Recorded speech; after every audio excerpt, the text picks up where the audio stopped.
Welcome, everyone. I'm delighted to, at least metaphorically, see so many people. And obviously later on in the conversation, we'll all see each other visually. So we have today a talk on sexual harassment and gender inequality in the labor market. I'm delighted to welcome our speakers, Ole Folke and Johanna Rickner, and of course, talking about a topic that many of us at Harvard or connected with Harvard in one way or another think is altogether too salient and too important. So it's really important to get the kind of an academic perspective on stuff that we're all living and trying to deal with.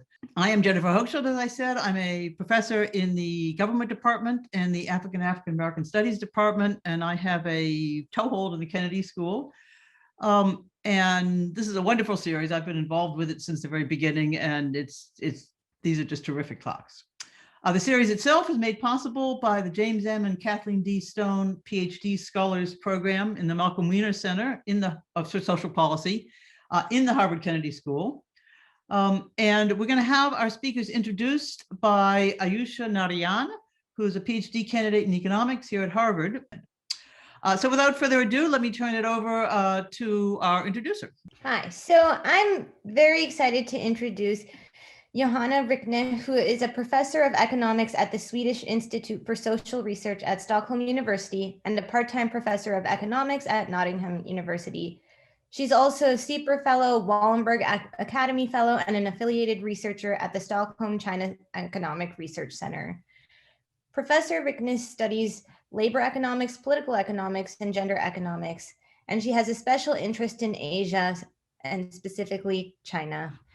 Her research is widely published in both economics and political science, including in the American Economic Review, the Quarterly Journal of Economics, and the American Political Science Review, among many, many others. And I'm very excited to learn about the research she's presenting today on sexual harassment. Thank you and welcome, Johanna. Thanks for the introduction and the chance to present our work here today. Thank you all for participating. And as we heard, you can ask questions in the chat and Ole is going to answer them there. The background of this project is the recent observation that sex segregation and wage differences between workplaces is a very important aspect of gender inequality in the labor market. Okay, sex segregation is the fact that women tend to work with many women in their workplace and men work with many men. And then these workplaces with many women tend to have lower wages than the ones that have many men in them. So which workplace you work in is very important to create gender inequality. But why do we see this pattern? Economics research has focused a lot on work conditions.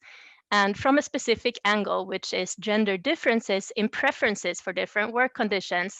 So a main idea in this work has been that because women have greater obligations for family, they prefer more time-space flexible work conditions, and they prefer things like short commuting distances.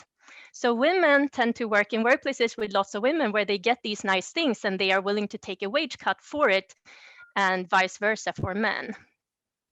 So in this paper, we try to contribute with a new perspective in relation to this ongoing research. We're also interested in sex segregation and wage differences between workplaces, but we think that we should also think about discrimination in work conditions. So sexual harassment is defined by law as discrimination in work conditions. And this is a very prevalent and severe problem. And one illustration of its importance is, of course, that it's been a key focus of the modern day women's movement with the Me Too hashtag.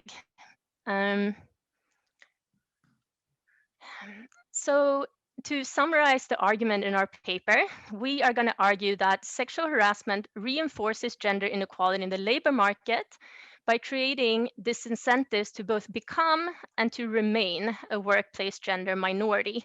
So this is going to happen for both men and women. And the paper is an empirical paper. We use Swedish data, and it has 3 empirical parts. The first part describes harassment risks across workplaces with different sex ratios. And here we use nationally representative data. And we find that these risks are very asymmetric between workplaces. And there's a systematically higher risk for people, both men and women, who are gender minorities in their workplace. And in the second empirical part, we design a survey experiment to try to measure people's preferences against these asymmetric harassment risks. And here we have two main findings. First, that both men and women are very averse. They have a large negative preference against taking a job in a workplace where sexual harassment has happened. So women and men have the same average preference. But within genders, so to speak, people, both men and women who belong to the high-risk gender, have a much greater negative preference than people who belong to the low-risk gender when they consider entering into workplaces. And so knowing who's at risk from the first part, how people evaluate those risks from the second part, in the third part, we look at correlations between risks, wages, and turnover. And here we find that these workplaces that are high risk for women are the ones that pay high wages, and the ones that have high risk sexual harassment risk for men are the ones that pay low wages. And with respect to turnover, we find that women tend to leave these male-dominated, high-paying workplaces after being sexually harassed. So altogether, we try to show, how sexual harassment varies across workplaces, who's at risk, how do people evaluate these risks, and we argue that these risks really reinforce this pattern that I mentioned in the start of segregating men and women between workplaces, and at the same time, reinforcing the wage gap then that exists between male-dominated and female-dominated firms. So brief snapshot of what we think some of our contributions are with some references. Economics research on discrimination has been a lot about discrimination in wages, hiring, and promotion, but not a lot about discrimination in work conditions. So we think this is an important thing to do, and it's not just sexual harassment. It could be various different kinds of work conditions that are relevant. And the economics research on work conditions has mostly dealt with it from a theoretical perspective of compensating differentials. So people choose rationally between different workplaces and they get compensated with wages or not. So, secondly, the literature on sexual harassment is much broader than just economics. So it's been researched in many other fields. So some contributions that we make to those fields is coming, a lot of them, out of the data. So in our data, we're going to have an exact objective measurement of the workplace sex ratio, and where previous work that has emphasized this factor has mostly used self-reported categorical data and very small samples. And there's much less work in any field on the relationship between harassment, wages, and turnover. And that research has also used small samples on self-reported data. And here we're going to use administrative data where we can see all the wages in each survey respondent's workplace, and we can track each survey respondent in administrative data over time to see if harassment is associated with turnover, and if so, in what ways. So this is the roadmap of the talk. We have a humble, non-mathematical framework, and then I'm going to talk about these three empirical parts that I mentioned. So defining what we mean by sexual harassment in this work, we use a psychological definition. And previous work has created typologies, and this is a common typology. So sexual harassment here is defined as unwanted sex-related behavior at work. So we have the first type, unwanted sexual attention, consists of physical unwanted behaviors, can range from groping all the way to rape attempts. The second type, called sexual hostility, is non-physical sexual and hostile behaviors like crude conversation or showing crude pictures. The third type, called sexual coercion, links mostly physical behaviors to some threat of punishment or promise of reward. So unless you do this, you're not going to get promoted or you might get fired. And the fourth type, called sexist hostility, it's not always included, but we think it's important. And this is not sex-related behaviors, but behaviors that are hostile, aggressive, and based on gender. So typical examples include derogatory comments about men or women in general, or men and women's capability to perform a certain occupation. So if I say that men are not capable, like there's something biologically wrong with men who are kindergarten teachers, for example. Okay, so in our data, we have, well, our empirical analysis considers the 3 of these types: unwanted sexual attention, sexual hostility, and sexist hostility. And we don't have data on sexual coercion, but this is also by far the most uncommon type of sexual harassment.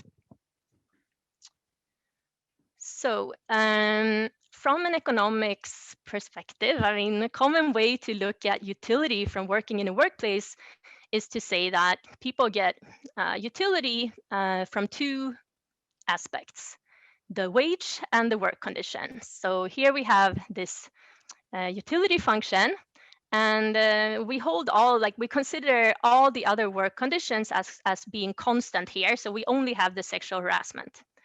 So if I'm a person of gender G, the utility that I get from working in a specific workplace J increases in my wage, and it decreases in the sexual harassment that exists in that workplace. And the sexual harassment part has 2 components to it: D, which is the quantity of how much sexual harassment exists in workplace J, and then it has my preference, pi. So if I don't dislike sexual harassment, if this is 0, I don't get any disutility from it, and so on. So people have a preference, there's a quantity, and that creates the utility. And something that we found, like, I mean, when we worked with sexual harassment, something that we think is very important to understand this work condition is that there's going to be differences within the workplace in terms of who's subject to this mistreatment. And usually the research on work conditions in economics considers the work conditions to be the same. If there's an inflexible schedule, it applies to everyone in the firm. But here for sexual harassment, there's going to be a gender difference within the firm. So within any firm, there's going to be a difference between the quantity of harassment for men and for women. And we think that this difference in quantities follows a specific pattern. And it's going to depend strongly on the sex ratio in the firm. So 2 basic arguments for how this pattern looks is that there should be a higher risk for women than for men anywhere, because gender norms describe that men initiate sexual behavior and women are more passive.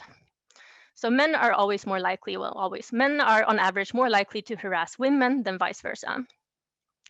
But second, the so-called contact hypothesis from sociology describes that harassment risks for both men and women is expected to increase in the proportion of the workplace that consists of opposite sex workers.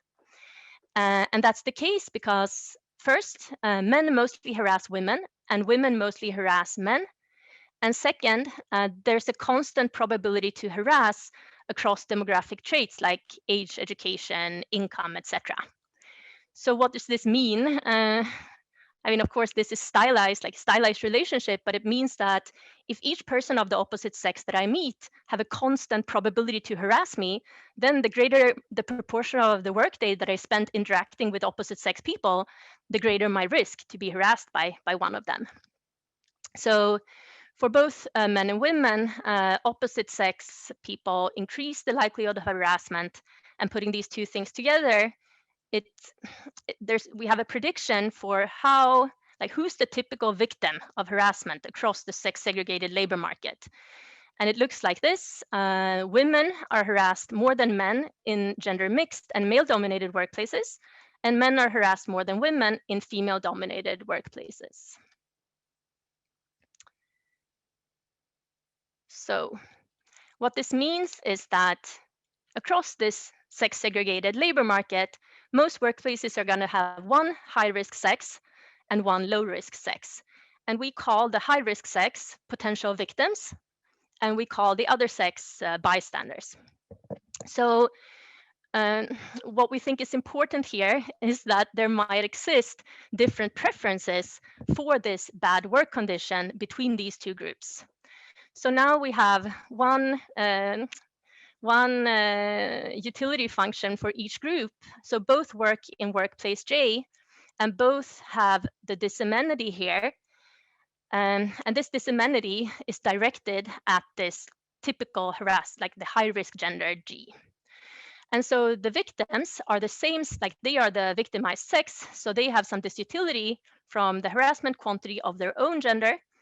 And the bystanders have also some disutility from harassment that happens against the opposite gender.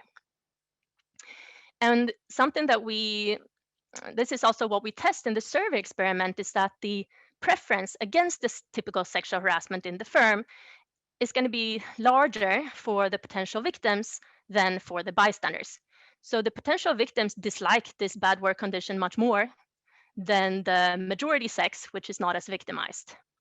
So why is this the case? Well, first, the high risk sex are at a personal risk of being harassed, and they have some health risks from that. And there could also be some potential social in-group altruism, where women care more about women's health, potentially, and vice versa for men. But for bystanders, they might also be engaging in the perpetration or get some indirect utility from this culture, like a toxic culture of sexual harassment. So we can think about, sometimes we think about this almost as racism or mistreatment against ethnic minorities. There's a high risk group that gets a big disadvantage, and there's a low risk group, the ethnic majority, they might not care as much about the harassment that happens against another group in the firm. So this is what we argue here. Okay, then finally, what does this mean for sex segregation and pay gaps? We think here, well, like following the argument, it might contribute sexual harassment to these things in two ways. First, by creating a disincentive to become a workplace gender minority. And secondly, if you are already a workplace gender minority and harassment appears, or you selected into that status under imperfect information, then sexual harassment might trigger people to exit out of being a workplace gender minority. So we know from a lot of previous work that the workplace wage level is positively correlated with the share of men. So more men equates higher wages in the workplace. So what this means then is that women are disincentivized by this sexual harassment pattern from entering and remaining in these male-dominated high-paying firms, and men are disincentivized from becoming workplace gender minorities in these women-dominated low-paying firms. So you can see here that the harassment is going to reinforce to keep women and men in their places and maintain that wage gap. Okay. So now I'm going to move into the three empirical sections, describing workplace, like the risks of sexual harassment across workplaces, and then quantifying these preferences against sexual harassment, and then finally look at who's harassed in terms of wages and who leaves their workplace after harassment. So as I mentioned, we have nationally representative survey data here. This is the Swedish government's Swedish work environment survey that's done every second year to keep track of the country's work environment. And each year we have about 10,000 respondents, and it's randomized, or no, yeah, it's a random sample stratified by sex, age, occupation, industry, and social class. It's fully anonymous, so the employer is not aware that a worker is sampled, so there should be very little intimidation in terms of reporting truthfully. Also, there's more than 100 questions, so people really don't see this as a survey on sexual harassment. It's a very unsalient topic, which should reduce social desirability bias from the specific questions. Something that's really great with this survey is that we can link each respondent via their mandatory personal ID code to the yearly panel data that exists in the Swedish administrative records for the whole Swedish labor market. So this means that for each survey respondent, we can find all people in the population that get their largest source of labor income from the same organization and the same plant. So for example, an organization might be the Walmart firm, and then the plant is going to be the physical Walmart address. So we can find here every single Walmart store, and we can compute the sex ratio, the share of men, leaving out the respondent themselves. And here are the 2 questions on sexual harassment, both of which talk about harassment in the last 12 months, and specifically from colleagues or managers. And what I'm showing you today uses a binary indicator that we set to 1 for people who answer yes to either one of these questions. But we did all this analysis on each question by themselves, and the patterns look very similar. So we think it's fine to put them together, which also corresponds to the definition of sexual harassment that includes gender harassment, like I described before. So the first question asks, sexual harassment is defined as unwanted advances or offensive remarks around things that would be commonly associated with sex. In the last 12 months, did any supervisor or colleague sexually harass you at work? And the second question reads, have you been exposed to behaviors other than the ones above, which degraded you or violated your integrity and were based on your gender? This could include condescending and ridiculing statements about men or women in general or in your occupation. It could also include that someone, because of your gender, ignored you or what you were saying. So we combine these 2 questions into a binary indicator. And here is the first main result for the first empirical part. So here, we have these 50,000 respondents. We divide them into 25,000 men and 25,000 women. And we begin here on the left-hand side, plotting these binned averages for this dummy variable to self-report sexual harassment in the last 12 months.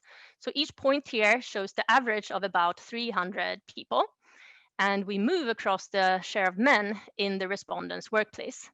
So for women, we can see that the proportion that self-report sexual harassment increases linearly in the proportion of men in the workplace. And in the most male-dominated workplaces, between 20 to 25% say yes to either one of these questions that this happened to them in the last 12 months. And the worst types of workplaces where this happens to women, some of the worst ones are engineering workplaces, and the vehicle operators. Also, academia is actually the 5th highest type of industry. So for men, we see the opposite pattern. Men are harassed much less than women on average.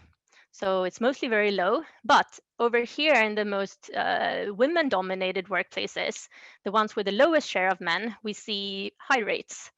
10 to 15 percent of these men self-report sexual harassment in the last 12 months. And this is a lot higher than for the women in these women-dominated workplaces.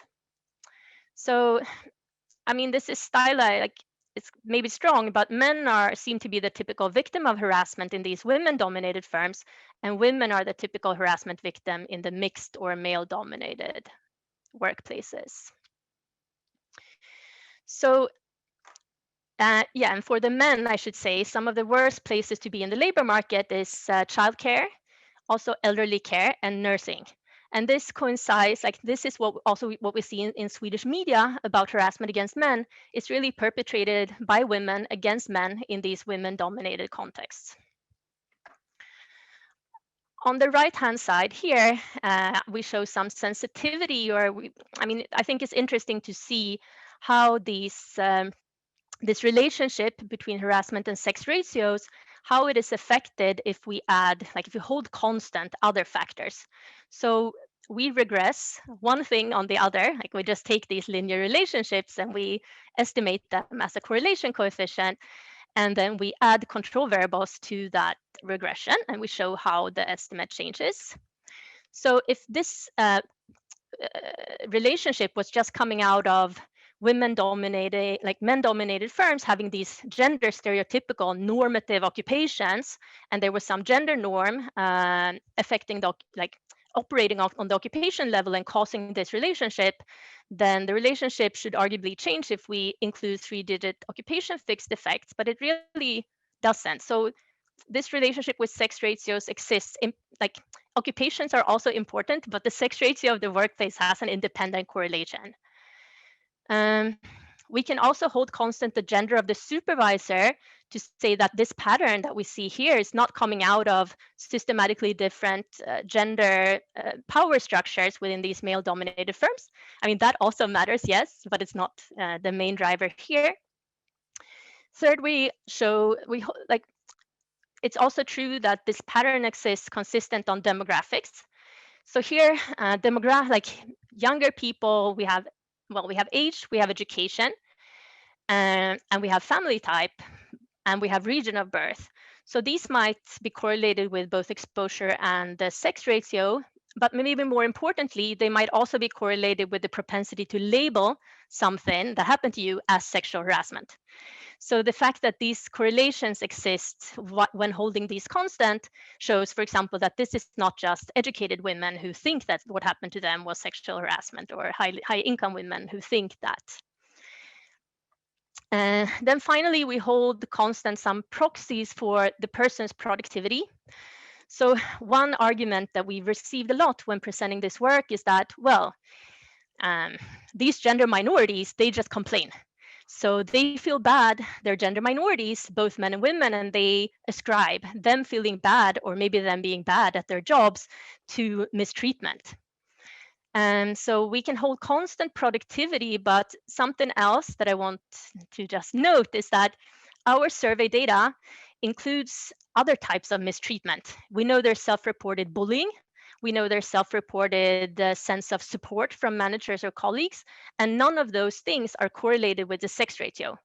So if this was just minorities complaining, then arguably they should also self-report more bullying, more other types of things that they could complain about, but that's definitely not the case. Okay, so maybe I've convinced you that workplace gender minorities are more at risk of actual sexual harassment here. The typical victim here is different. Typical victim is female, typical victim is male, and now we're interested in quantifying the preferences against going into workplaces where this harassment happens. So we are moving into the second empirical part, which is the survey experiment. So quantifying this preference against typical harassment, we're interested in two types of variation. Variation between men and women, and variation between the high-risk gender, which we just saw, men and women are at different risks in different workplaces. Does the gender that's at more risk in their workplace have a greater preference, like they have a stronger disutility from this harassment compared to the low-risk gender? So we ran our survey experiment in Sweden. We had a 70% response rate, 4,000 respondents, and we pre-registered this. And the format that we chose follows previous work that has used these types of hypothetical job choice experiment to quantify people's preference for work conditions. So what happens is that you ask people to choose jobs and you randomize both the wage and the work conditions. So you get estimates of people's probability to choose one job or the other, depending on what the wage is and depending on what the work conditions are. So then you can relate these reactions to the wage to the reactions to the work conditions, and that creates a quantification of preferences that's called the willingness to pay. So if my aversion to a workplace with sexual harassment is maybe it's equally large to my aversion towards a workplace that pays me 5% less, then my willingness to pay to avoid harassment, like my preference, is 5% of my wage. Yeah. So what does this look like in practice? If you were taking our survey, you would see this. Imagine that you're looking for a job and you have two offers. You will see short descriptions of these offers and you will choose which one you would be most likely to accept. The jobs differ in 4 attributes but are otherwise identical, and the table below shows your first set of jobs. So these are the first 3 attributes where we follow standardized methodology of what other people have done. So people choose here between job A and job B, and we vary the wage, the skill development that this job offers, and the flexibility to schedule your own work hours on this job. So each time a person sees this table, these rows are randomized, the order, and also the content of these cells, of course. So wage varies, skill development, and flexibility. And then we add a fourth row here, which is the work environment. And we randomize people to 4 different types of work environments. First, if you're a job seeker, maybe the most natural is that you don't have any information, and we use this as the reference category. Second, a good work environment, people are happy with it. Third, another type of work environment problem, which we use to derail respondents from our true purpose of studying sexual harassment. Okay, and then fourth, we have, of course, the sexual harassment, but we don't want to use those words, because then we might create an omitted variable, which is the respondent's own perception of what that terminology contains. So instead, we follow some work in psychology, and we include vignettes. So, okay, as we saw in the first part of the paper, the typical victim of sexual harassment is either a man or mostly a woman across the labor market. And we want to measure people's aversion to the type of sexual harassment that's most likely to happen if they change jobs. So a construction worker is not going to go into a kindergarten and look for a job there. People mostly switch jobs within their own labor market context. And so we think it's most relevant to try to figure out what type of preferences people have for the type of harassment that exists in their current situation. So we ask the respondent before the experiment what the current workplace sex composition is. And then in the vignette, we assign the high-risk gender as the victim in the vignette and the opposite sex person as the perpetrator in the vignette. So this is what the vignettes looked like, and they were, of course, contained within that table of job A and job B that I showed. We asked about the sex ratio, and then people in women-dominated firms were shown women perpetrator and male victims, and the mixed or male-dominated workers saw male perpetrators and female victims. So remember that we only had employed respondents here. And we can discuss more how we did this in the Q&A, but we used other survey data that we collected to have the vignettes represent the most common types of behaviors within the different categories of sexual harassment to get a representative treatment in terms of what we showed in terms of what actually happens also with these different types of sexual harassment behaviors. So workplace minorities and women in these gender mixed workplaces, they were shown a victim of the same sex as themselves. And everybody else, these bystanders who are at low risk in their actual, should they change a job, they saw an opposite sex victim.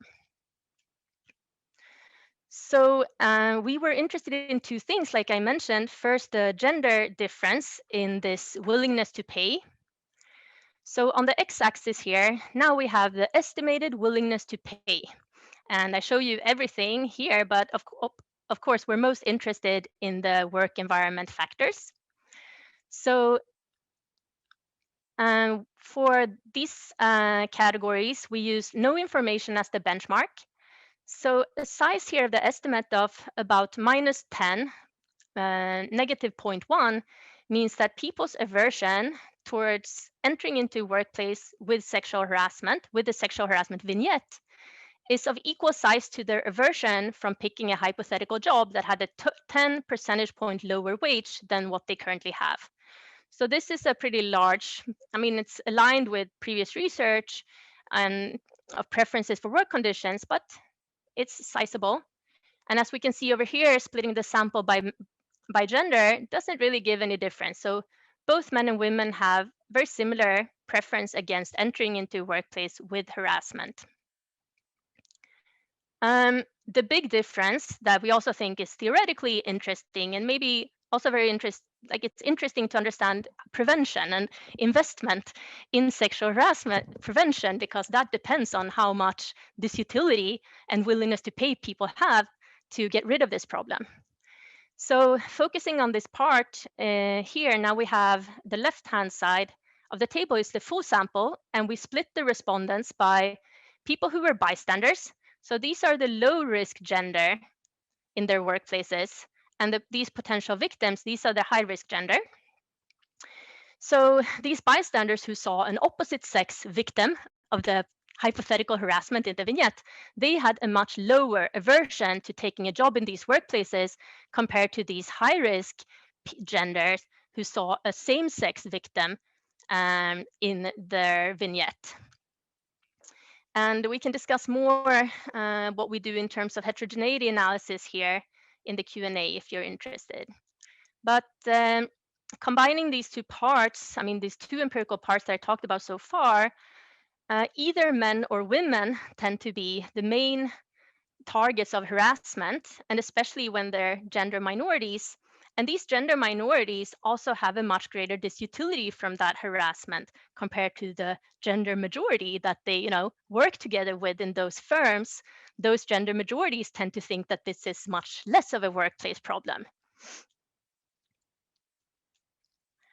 So finally then, if we know where these risks exist and that people are very averse to them, then how does it correlate with wages and turnover to potentially produce this sex segregation and wage gaps that I talked about in the beginning?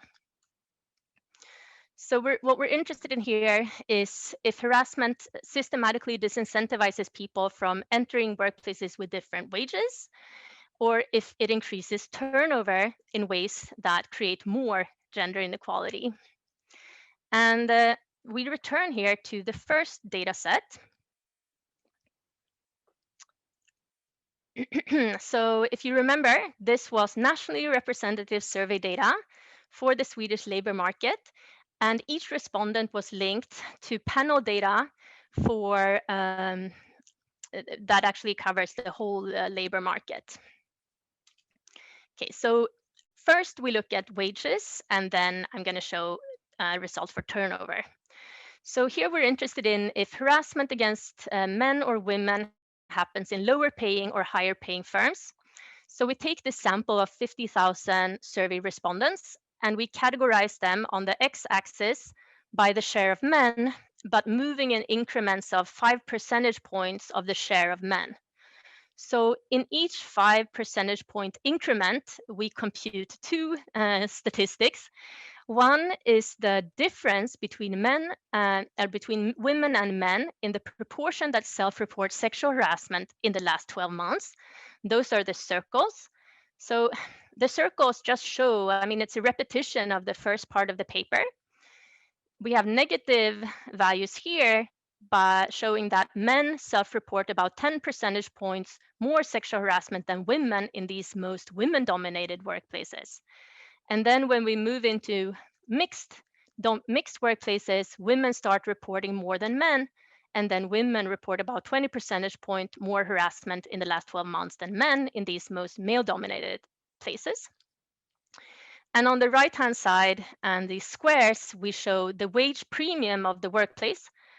And here we use an economics measure called the AKM fixed effect, which computes the wage level of the firm or the workplace conditional on the occupation structure and the employer characteristics. But we can do this just as the raw wage average of the workplace, just the average log wages of the workers there, and it looks exactly the same, this pattern. And what it shows is, of course, that men are the main victims to sexual harassment in the Swedish labor market in the lowest paying workplaces. And women are the main victims and suffer much more harassment than men, and also very high rates in an absolute sense in this male-dominated, in these high-paying workplaces. So for men, it should be easy, right? Like you don't want to become a gender minority because you're both harassed more and you make low wages. But for women, what we see is a trade-off where if you go into a more male-dominated firm, yes, you're paid more, but you also have a worse work environment compared to those male colleagues that you have there. Okay, so last results concern turnover. If it's the case that harassment gives you lower utility than your colleagues within your workplace, then it should be the case, well, harassment is also bad in an absolute sense, so people might change out of those jobs if they're harassed. So here we follow each survey respondent over time, and year, like time 0 here on the x-axis is the year that they take the survey. And then minus is the years before, and we move after, like year to year after taking the survey. And we create a dummy variable for that takes the value 1 if the survey respondent is no longer in the same workplace where they took the survey, and 0 otherwise. And then we regress that dummy variable for changing workplaces on a dummy variable for reporting sexual harassment in the survey. And also we interact that with year fixed effects. So what we get is this estimate that in each year after taking the survey, is there a difference in the probability to have left the firm for the sexual harassment victims compared to the non-victims? So these positive estimates for women show that women who self-report harassment 3 years after the survey, they're 5 percentage points more likely to have left that workplace compared to women who did not self-report harassment. And for men, we don't see any clear results here. And I want to point out that we can add controls here. We might think that the likelihood, both the likelihood to leave and the likelihood to be harassed might be different across occupations, but controlling for occupations don't change these estimates. So you can see here the 3 different specifications. So adding 3-digit fixed effects does not really change this result that women leave the firm. And also controlling for the share of men in the workplace. So it's not the case that women just are harassed and they dislike male-dominated workplaces.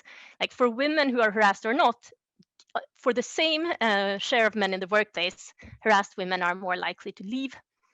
And then finally, we hold constant some like the age bracket, education, and also family type to make sure that we're not just capturing that young women are more likely to change workplaces and to be harassed, some kind of life cycle effects that are correlated with both transitioning out of the workplace and being harassed.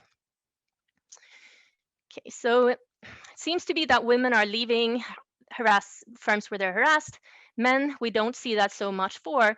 Perhaps if you're already in a low-paying workplace, it's much harder to change. Or perhaps men are in those low-paying workplaces because they didn't have much other options, so it's harder for them to leave compared to women who can change downward in the wage distribution. So just focusing on the women in the final graph, here we try to see which types of workplaces do these harassed women leave. So we just plot the proportion of women who both self-report harassment and who leave the workplace within 3 years of taking the survey. So there's a clear positive trend here where about in these looking at the share of men in the most male-dominated firms, about 4 to 5% of the women who take the survey and are in these male-dominated firms have left the workplace after self-reporting sexual harassment. And for wages, we see something similar. In the highest wage workplaces, somewhere between 3% of, about 3% of the women have left those workplaces following sexual harassment. And of course, in the data, we can also see their destination. Like these women who systematically leave male-dominated and higher-paying workplaces, where do they go? And there it's harder to look at, unfortunately, data restrictions make it hard for us to look at wages, but we can see that they do systematically move into more women-dominated firms. So this does produce more sex segregation by these women leaving these high male-dominated firms for more women-dominated firms. Right, so I'm going to conclude. In this work, we find that gender minorities suffer higher rates of sexual harassment from colleagues and managers. And we also find that these gender minorities have a greater preference against this sexual harassment compared to their gender majority colleagues that they coexist with in these workplaces. So this means that, well, we think we can conceptualize sexual harassment as a tax on workplace gender minorities because they tend to have the same wage, but they have worse work conditions depending on their gender. And who pays this tax? Well, it's women in the highest wage workplaces in the labor market, and it's men who work in lower wage workplaces. So this means that sexual harassment is going to disincentivize both men and women from making choices of where to work, where they personally help reduce sex segregation and help close the gender pay gap. And in addition, it looks like sexual harassment also triggers turnover for women, at least, out of these higher paying male dominated places. So in terms of policy, we don't have so much to say, but we think that this preference result for bystanders and victims is interesting because for employers to invest in prevention, workers need to be on board. So the fact that it only seems to be this high risk gender minority that have a strong willingness to pay to get rid of this sexual harassment might be very important in making it difficult to build these coalitions to invest in prevention. So perhaps a policy should focus on this preference of the bystanders, where they don't think that this victimization of the opposite sex people is very problematic. Thank you. That was really fascinating. Thank you so much. It's a huge amount of work. It's brilliantly presented. You've covered lots and lots of territory. So I'm sure we have lots and lots of questions. So I will invite questions. We would like to encourage students. You don't necessarily have to be the very first person to ask a question, but we very much want to hear questions from the students. This program is largely aimed, and the Stones, I think, are very focused on graduate education, so as are we. So I'm going to start with one. It's really as much an observation with a question mark at the end of it, if I may. So I've done a lot of work on racial dynamics, and the thing we conventionally teach our students is, contact hypothesis versus threat hypothesis. And contact is good, at least under the right conditions, equality of circumstance, shared tasks, clear messages from authorities, and so on. So there's a series of conditions in which contact is supposed to be a good thing. School desegregation, workplace desegregation, church and place of work, etc.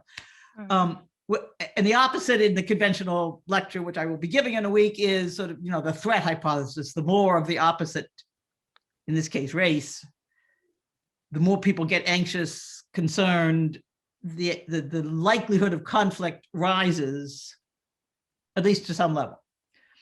And what you're showing, you're not disagreeing with that theory, of course, but what seems to be you're showing is that, at least in the short run, so question mark there, contact actually generates more conflict, if only because there's more people available to harass you if you're a woman, or more women available to harass you if you're a man. So how do we think about that question? Since the 1950s, the liberal solution has been contact under particular conditions, not just throw a bunch of people in. And is your argument pushing against at least a naive version of that? Is there a more sophisticated version of that standard theory that can sort of be rescued? Is gender different from race? How should we think about that very traditional, very deeply rooted sociological theory? Yeah, that's a hard question. Okay, so yeah, I was really startled to see your maybe results. my reflection would be a little bit that, yes, that's right, that here you would have more this threat, or at least like the victimization, the type, like the quantity of sexual harassment increases as you mix people more. But it's the alternative to have complete separation. I mean, that has huge productivity costs for workplaces. If you hire only from one gender, you're missing out on all the women with high grades. I mean, obviously, your pool is severely restricted.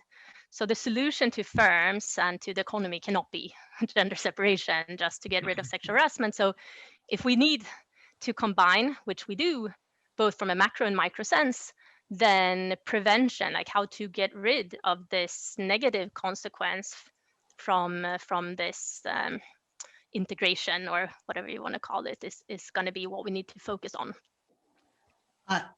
One follow-up question, since while I'm waiting for Sasha's going to have a question, which in just a moment, but I can't resist following up, taking my privileges as the chair. I actually did a much less elegant version of this sort of argument in work on Black middle class anger about American racial and political dynamics many years ago. So I'd love to talk with you later about this. But the other question, the more serious question here has to do with the bystander issue. And Frank Dobbin, of course, in our sociology department, and I think other people have written that bystander training is actually in bystander training about how to respond to perceived sexual harassment of colleagues is in fact a more effective training strategy than training individuals to don't be harassers. So again, kind of question mark at the end of that. Is bystander training effective? Do you have any evidence on that? Are there contexts in which it's likely to be more or less effective? Can you help us kind of think about the bystander training question? So there was a recent evaluation by the American EEOC on different types of training.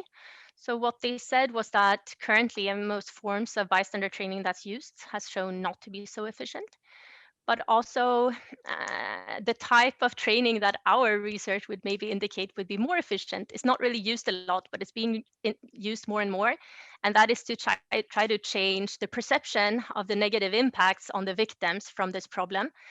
So it might be more to go towards narratives or like creating this understanding rather than current training, which is more about creating an awareness, like what is sexual harassment in the first place? We have to be able to identify it when we see it. That might not be as effective if you don't understand how harmful it is to the victims, which is a little bit where I think those types of programs are going. That's very helpful. Thank you. Sasha Kilbo. Yeah, thanks. I just have a question, I guess, about the context and content of sexual harassment and how it varies by gender. I think it's the case that your measures don't have the gender of the perpetrator. And I know in the US, while for women, sexual harassment is primarily reported as being perpetrated by men, for men, the harassment is much more mixed in terms of who the perpetrator is and often has a strong homophobic and misogynist content to it. And so I was just wondering, if men working in heavily female workplaces may be experiencing really homophobic, the kind of man who does this work is gay, being misgendered as a form of misogyny.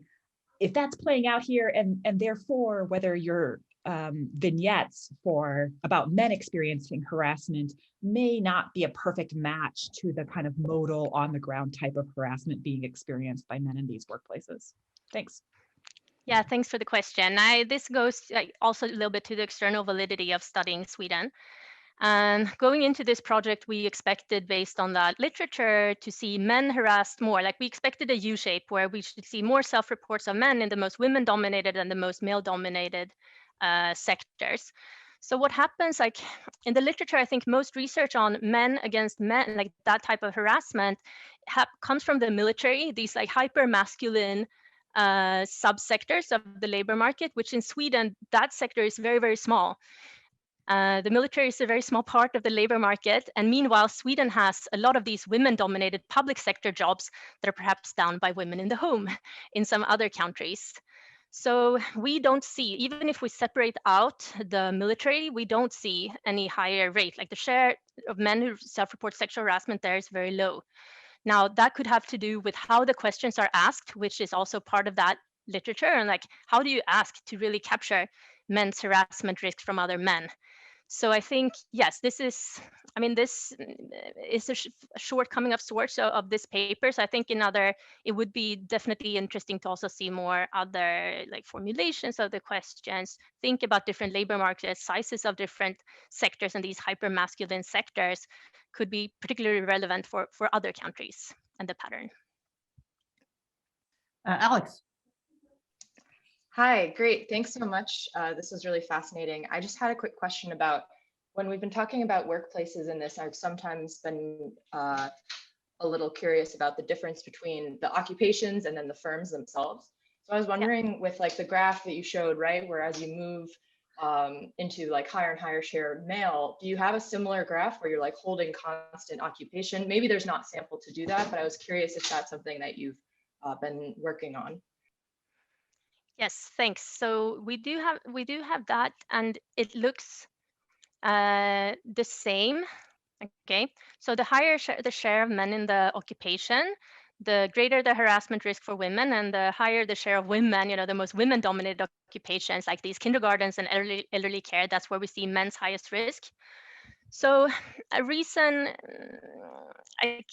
what's important to note about those variables is that there's a big difference. Like in this paper, we only focus on internal harassers. These are your managers and your colleagues. But the survey actually has a third question, which is about harassment from outsiders. These are the customers, the patients, the students, and those types of harassment is it's not correlated with sex ratio of the workplace. Okay? So it doesn't really look different from what we look at here, what I showed today, but for the occupation, it looks very different. So the most women-dominated occupations, that's where women have the lowest harassment from inside the firm, but that's where they have the greatest harassment from outsiders. And men also have that outside harassment there. So for women, like if we take account of both insider and outsider, there's hardly any correlation with the occupation share of men. And for men, like it's much steeper. So men in these women-dominated places are harassed both by insiders and outsiders. Great, thank you. Thanks. That's interesting. We got time for one more question. Ayushi, I'm going to put you on the spot and you can of course say absolutely not. I don't, I'm going to talk later. But since you were involved in the introduction and obviously engaged with this research, I just wondered whether you had anything that you wanted to ask or comment on. And this is a completely unfair invitation, so you don't have to take advantage of it. One thing that I've been curious to get your thoughts on is kind of a lot of the economics literature on sexual harassment thus far has focused on this kind of compensating differentials lens of it, and kind of where do you think the next step of this research is? Maybe it's more interdisciplinary, but if economics was to kind of engage in this type of research more, where do you think it would go? Good question. I think the few papers that have argued that there exists a compensating differential of sexual harassment, I think that work is unfortunately wrong. I don't think it's the correct conclusion. And it also comes out of comparing wage levels between industries and sexual harassment probabilities. So the fact that, like what we show, women are harassed in high paying places, that's not because women get more wage, like there's an exchange of the harassment against the wage.